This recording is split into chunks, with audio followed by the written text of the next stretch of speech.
more interestingly, and contrary to popular belief, more testosterone didn't correlate with more muscle, at least not within the natural range. So while they get their blood drawn, I'll tell you what I'm looking for in someone who's natural. Most healthy young men will have testosterone levels between around 200 and 850 nanograms per deciliter. If you're over 1,000, that's a bit suspicious. Over 1,200 is very suspicious, and over 1,500 is basically impossible without steroid use. Pro bodybuilders will sometimes go well above 5,000. I've even heard of people going above 10,000, especially if they're not taking other drugs to suppress their levels. All right, now with that in mind, let's take a look at the blood results. Now, for the sake of full transparency, I have to say, there actually was one person who went above the normal range for testosterone. This is the bar graph of everyone's levels. They ranged from 415 to 689, except for one person who hit 928. Who do you think it was? It was actually subject number 6, Spencer.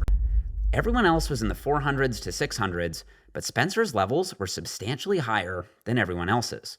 So, does that mean he's the fake natty?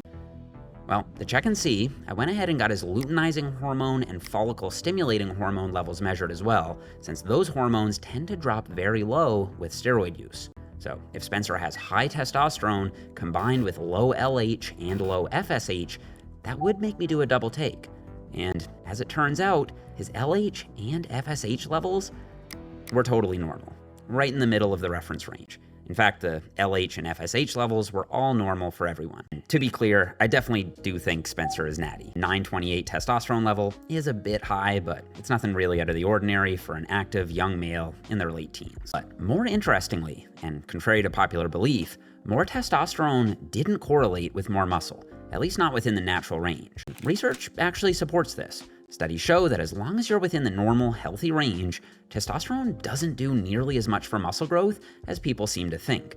It isn't until you start injecting testosterone and you get to those supraphysiological levels that it really packs on the size. Of course, it's always possible that someone could have used something in the past, but I think the most plausible scientific explanation is that when you combine years of really hard training with dedicated nutrition and the right parents, the results can be super impressive.